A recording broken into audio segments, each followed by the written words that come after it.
Hello, everyone. Thank you so much for joining us. My name is Merle Massey. I'm the coordinator for undergraduate research here at the University of Saskatchewan.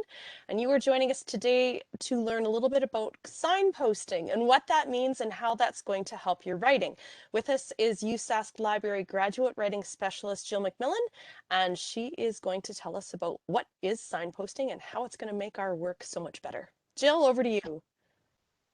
Thanks for that introduction. So yes, we're going to look at the topic of signposting today. It's a technique that we need to use, as with so many other writing techniques, very intentionally.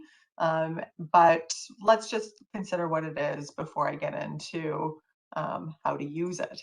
So when we're talking about signposting in writing, basically all we are referring to are words or short phrases that are guiding readers through the text. So they act as these little signs to help direct a reader to understand how things relate to each other or what to anticipate next in the text. So depending on how you conceptualize signposting, there are multiple functions of this strategy. I've organized them in the following way, but there are other ways in which you could categorize them. But hopefully this is easy to follow.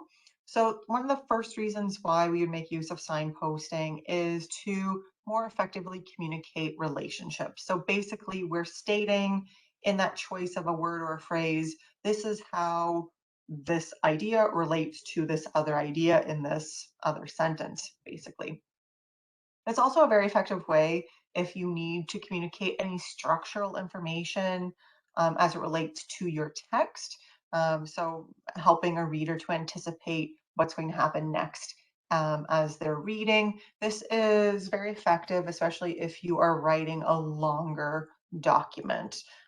So if you are working on a larger research paper, a thesis or a dissertation, you're more apt to use signposting in this way.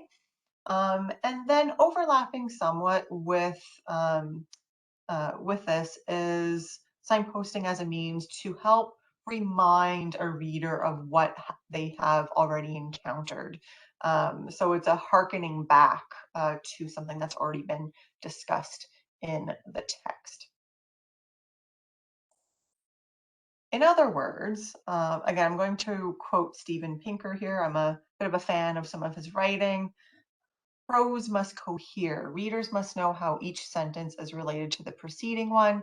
If it's not obvious, use that is, for example, in general, on the other hand, nevertheless, as a result, because, nonetheless, or despite. So it's communicating how we need to ensure that sentences are effectively knitted together so that readers understand how one sentence is building on the previous sentence, because we're sort of weaving together this elaborate tapestry, but in an abstract way with our language. And so we want everything to hold together very effectively. So we're going to first consider how signposts can be used to communicate relationships. This is when we're looking at individual sentences or slightly larger sections, we're going to use different terms to communicate different types of relationships. So we might be communicating questions to do with cause and effect. We might be referencing some sort of commonality. We might be referencing some form of addition. So if we're adding on an example, for instance, in order to further illustrate a point, we might be introducing this notion of contrast to indicate how a sentence actually contrasts notably with the previous sentence. So we have lots of different relationships that we are developing through this choice of language that we're making. And on the next slide, we're actually going to look at examples of many different words and phrases that are available to us to communicate these types of relationships. Another relationship that forms, though, is the relationship that you actually have with different parts of the text that you are communicating, and by extension, the relationship that you're also establishing with your reader.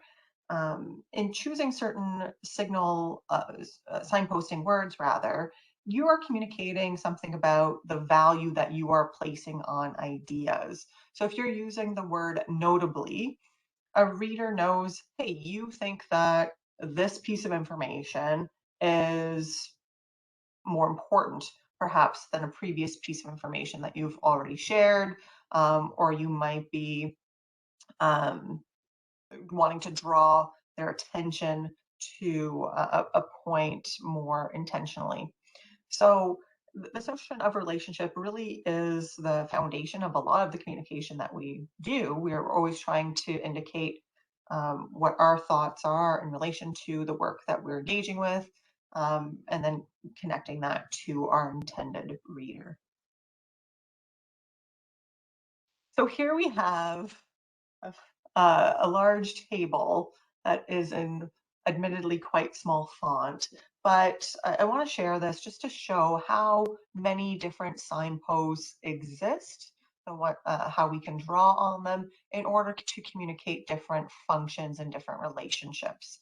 So in that first line, we have cause and effect.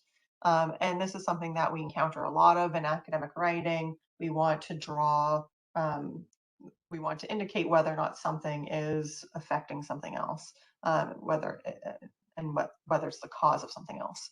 Um, so words like accordingly, as a result, because, consequently, since, therefore, thus, all of these are going to be used strategically to communicate that sort of relationship. And I have a feeling a lot of you are already using a lot of these signposts in your writing. And it might be unconscious at this point because you started to internalize how we communicate relationships in writing.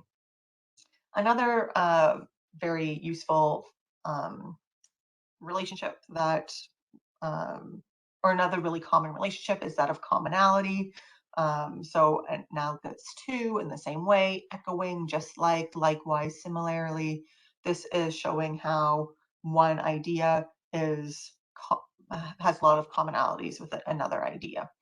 Um, and then we have contrast, some of the words that we can make use of, although, but, however, in contrast, in spite of, on the contrary, otherwise, though, yet.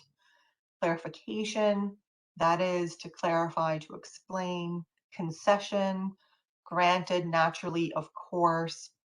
And I put a little asterisk around of course, because of course is a little bit informed by context, because we can use it to indicate concession to someone else's idea, even though we might not think it's of particular value.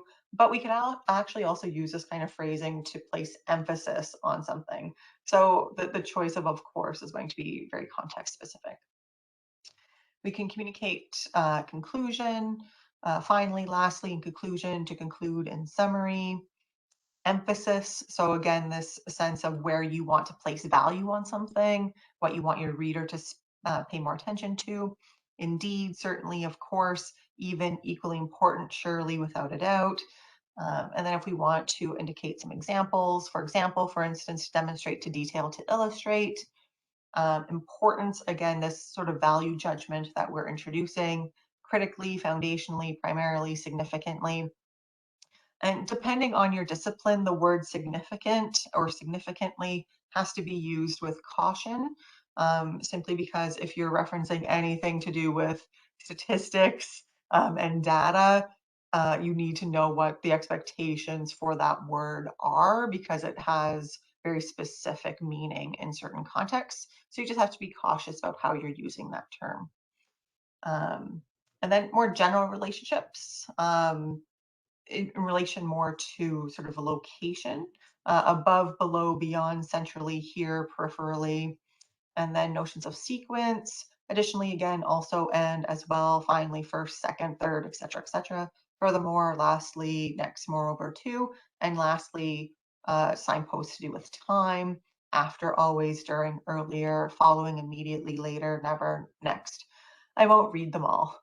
But having a resource like this, and this is something that you can create on your own, you're more than welcome to take a screenshot of this, or you can use this as a launching point and then add to it.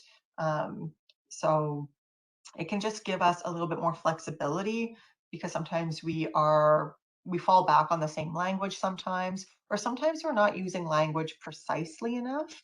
And so if we are starting to confuse the function of some of these signposts, having a little resource like this can be a useful way to just make sure you're using that term accurately. All right, so that was just looking at a table, but now let's consider signposts in action as they relate to relationships. So here we have a short piece of writing, and I've actually highlighted the signpost for us. We're looking at the word indeed. So this excerpt reads as follows. The fish tetrapod transition has been called the greatest step in vertebrate history, and even one of the most significant events in the history of life. Indeed, the morphological, physiological, and behavioral changes necessary for such a transformation in lifestyle to occur are astounding. So here we have a nice piece of academic writing, and we see just one word is going to help to really link those sentences a bit more intentionally together. In this instance, indeed is helping to create that sense of emphasis. And I would argue that the sense of emphasis is reinforced by the subsequent use of the word astounding at the end of that sentence. So we really have a sense of the author's feelings or thoughts toward this piece of information. So they really want to note how special and amazing this actually is in this context. So now I'm going to flip it over to you for a moment. Here we have just a very short little excerpt, and I'm going to ask, what is the signpost word in this example, and what function does it have? What's the purpose of the signpost that you've identified in this example, which reads as follows. Graduate students often work multiple jobs. Similarly, undergraduate students may need to work many jobs to pay bills. Let's take 1 or 2 minutes and contribute in the chat. You have noted in the chat similarly is that signpost word, and it is connecting those two types of students. And that is the purpose of that signal word in this context. We're indicating a comparable relationship between these types of students, both faced with the same reality, potentially of having to work in order to cover expenses. So again, one word can just help to connect sentences in a more intentional way, and reduce the amount of thinking that the reader has to do in order to understand how one sentence is building on the next. So our next type of signposts relate to notions of structure. And we can think of structure from a larger macro perspective, and then sort of as a smaller micro perspective. And they have different value, I would suggest. So if you are working on a longer text, so a long research paper, a longer report, a thesis or dissertation, this sort of discourse, these sort of signposts are going to be very useful to you in order to signal how you're moving from one larger section to the next. So especially if you have chapters, it's pretty common to have some signposting language that will signal how we are transitioning from one chapter to the next. So we have some examples here. So far, this chapter is focused on X. The following section will discuss, X, Y, and Z. This section has demonstrated that. It is now necessary to explain how. Having discussed how to construct X, the final section of this paper addresses ways in which this section has analyzed the causes of X and has argued that blah, blah, blah. The next part of this paper will blah, blah, blah. So you can use that if you want to sort of just pause your reader and help them understand where we are sailing next, where we are walking next, in this larger document, because that can be very valuable, so that once you're in that next section, your reader understands how you've gotten there. You can also signpost smaller moves between sentences or paragraphs, and there's a bit of overlap with some of the language that we saw in the previous slide, but phrases like "as discussed above," "previously we discussed," "now we consider," "next." But I would caution that when it comes to signposting some of these structural moves, especially if they are smaller moves, you want to be very aware of how you're using them and use them fairly sparingly, if at all. And that's because if your paper is already effectively organized, it will minimize the need for some of this phrasing. So this is just one tool of many that you have available to you in writing to help position and guide your reader through your work. So it's like any other writing strategy that we're looking at. It's just one of many that's available to you in order to create an effective text. Now, the third category of signposts that we're going to look at are reminders. And these overlap somewhat with those structural signposts, but they're referring backwards, more so than anticipating what's to happen. And it's all about sort of prompting that reader to remember what they have already read at this point in the text. So far, in brief, in summary, having examined this, I will now consider another key implication of, etc., etc. And reminders, again, they can help with recall, but they can also act as a transition in terms of helping to pivot the reader so that they understand, yes, this has happened already in the paper, but we're now moving direction somewhat. So here I've just taken two of those sort of reminder signposts and have developed them into larger examples. Our first example uses "so far." So far we have considered how university students develop as writers via intentional reflection, but have not discussed the role of explicit writing instruction. The next example, another key implication of this finding is the role of peer support and modeling. So in pink, what we've done is referenced the information that's hearkening back to what has already been stated, likely in a previous sentence or section. And what you can do when sort of hearkening back is you can either repeat information very explicitly. We see that in the first example, university students develop as writers via intentional reflection, or we can make use of a referential link, usually structured as a "this" or a "these" plus a noun, which we see in the second example using the phrase "this finding." So we know that this finding is referring back to a previous sentence. And then in green, we've indicated where that transition is happening, where we are introducing a new idea, either through contrast or addition. In our first example, we are introducing it through contrast, but have not done this. Whereas in our second example, it's introduced through addition.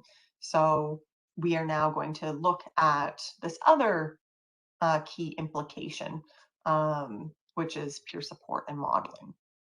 So we have these signposts that really can help us quite subtly direct our readers through our work. And that's often an indication of effective writing when you don't even notice when some of these moves are being made. But I also do want to allude to actually be very explicit about some of the problems that can arise with signposting. We're going to look at just a few, but they're ones to keep in mind when using this strategy. The first one, of course, is that of omission. If you don't have a signpost and you need a signpost, this is going to result in some potential confusion when reading, because the relationships between the sentences might be unclear. And so a signpost could really help enhance the meaning of how these two sentences relate to each other. So if we look at this example, writing is an essential skill for university students. Many students do not receive specific writing training. Well, okay, we could infer the relationship between those two sentences, but why do we as readers have to do that work? So this is speaking to that problem of omission. So we can really solve this problem by inserting a signpost. It can be a very simple one, such as however. However, many students do not receive specific training. And this signpost is introducing that notion of contrast, which is one of those very common relationships that we see in academic writing using signposts. And in this example, we are seeing that contrast between a perceived value of something in contrast with the lack of investment in that concept or that or that thing that we're valuing. So we see that there's a bit of tension there. And this relationship just becomes a little bit more clear through the insertion of a single word. Now, just to complicate matters, the other problem with signposting is that there are too many. Sometimes when we become aware of techniques that are available to us, we might really lean into them, want to make use of them all the time, but this can actually inhibit the flow of our writing. So here we have a situation where every single sentence has a transition to be, or sorry, a signpost to introduce the sentence. So to begin, we know that employers identify writing as an essential skill. Consequently, it is important that university students develop this skill set, yet many university students do not receive sustained writing instruction. Okay, sure, that's fine. But is it a bit overwhelming? Is it a bit dull? Sometimes when we're making use of the same structure all the time, it can be a little bit boring for our readers, and likewise can suggest a lack of additional writing strategies. So how would you actually go about revising this example? What are your thoughts? Um, what would you do to improve this? Let's take 2 or 3 minutes, share either your suggestions for revision or even a revised example in the chat. One example so far in the chat, and I think it's really effective. It's a little bit different from the example that I will share. It might actually be, I might actually like the example in the chat a little bit more than the version I'm going to share. But we have a similar instinct in that we consider whether or not the sentences have to stay in their current format. So rather than keep it as 3 discrete sentences, we're actually looking at how we might combine some of those sentences in order to minimize the need for some of those signposts. So I'll share the one that I've come up with. So I wrote, given that employers identify writing as an essential skill, it is important that university students develop this skill set prior to entering the workforce, yet many university students do not receive sustained writing instruction. I actually added a little bit of additional text here in order to just perhaps elaborate on the the potential importance of the concept that might have been lacking from the original. When it comes to revision, we have all these choices that are available to us, and already we've seen slightly different responses to how we could take that original and change it up. At the core, both examples have really reduced those the number of signposts. So we see that, we don't need a signpost to start every single sentence because that can actually be a little bit distracting. Our third and final problem that we're going to consider today is that of redundant or unnecessary signposts. So phrasing like "in this paper I will," or "as detailed in the previous paragraph," these become a little bit unnecessary. Um, in writing this paper I will, that could just be in some ways eliminated altogether or just left with "I will." Um, or in the second example, "as detailed in the previous paragraph," that that speaks to the danger of one of those smaller structural signposts, because your reader has just read that previous paragraph, so they don't need a reminder at that point. So it just becomes a bit unnecessary. So if you're encountering some redundant or unnecessary signposts, the solution is to cut them out, replace them, consider how things could be rephrased so that we're not falling into a pattern of using signposts all the time. But that being said, when you're initially drafting your work, you might make use of a lot of signposts in order to organize things for yourself. And that's actually completely fine and can be a really effective strategy if it's helping you to be very cognizant and very aware of the structure of the paper that you're developing. But as you're going through that revision and then later the editing process, you can look to see, am I relying a little bit too much on these signposts? Can I reduce them? Can I cut some of them out?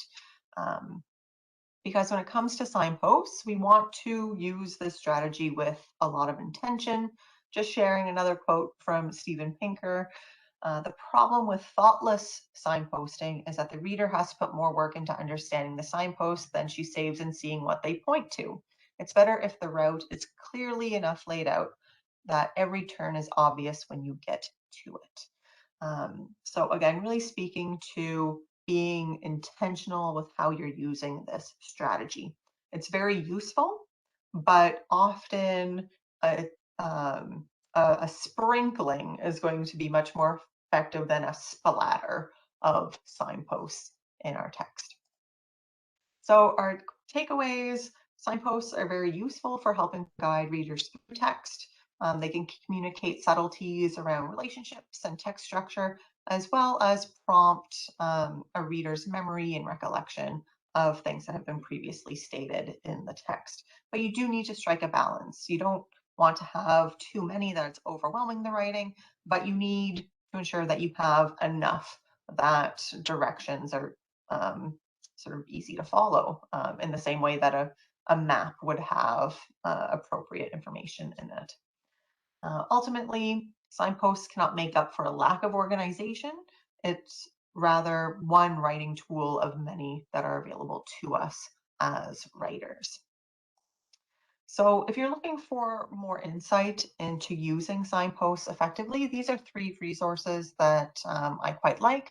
The first one is available through the University of Birmingham, called A Short Guide to Signposting in Essays. It's about a 5-page PDF that's accessible online.